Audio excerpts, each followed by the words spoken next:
Oui, Roger, donc est-ce que tu peux nous parler comment donc développer la clientèle en demandant tout simplement des références et en demandant des références combien on est capable d'avoir, de gagner en termes d'argent, bien sûr, parce que l'argent c'est quand même important, et combien de références, à qui on peut demander des références, à notre client qui est satisfait, à qui donc on pourra avoir des références et comment avoir des références.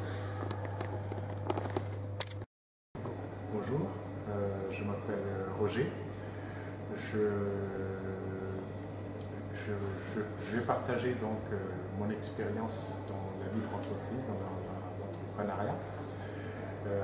Comment créer d'abord la clientèle? Ça, je crois, c'est la question première qu'on doit se poser si on veut créer une entreprise.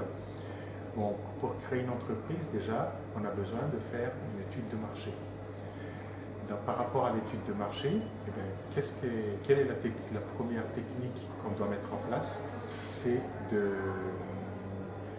faire une liste de noms, non seulement la faire, mais la mettre sur papier, parce que ce qui est écrit reste. Parce qu'en pensant, on peut penser à quelqu'un, mais quand on veut vraiment appliquer ça sur terrain, on risque d'oublier. Donc, il faut l'écrire sur du papier. Ça, c'est la première chose. La deuxième chose, parce que ça peut se développer, hein, donc à partir de notre connaissance à nous, notre entourage, on peut aussi donc avoir des références par rapport à des gens qui sont autour de nous, qui peuvent aussi nous aider pour mettre en place, donc, pour créer notre clientèle. Alors, comment on va prendre un exemple tout simple par rapport au service à la personne. Une femme de ménage, par exemple, ça peut être il y a un grand besoin aujourd'hui dans ce domaine-là, le domaine du service à la personne. Eh bien, on peut dans le service à la personne, par exemple, une femme de ménage, on peut le mettre en essai d'abord sur une courte période, 3 mois ou 6 mois. À partir de ça, on crée un contrat de 6 mois. Des compétences que la personne a, eh bien, on peut mettre ça en place et la développer plus tard. Alors, une femme de ménage, par exemple, on peut mettre en essai pendant 6 mois.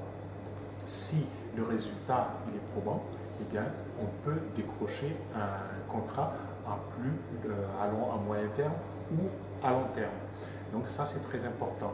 Et je pense qu'on dit toujours qu'on peut faire on n'a qu'une seule chance dans la vie de faire une première bonne impression. Ça, c'est très important.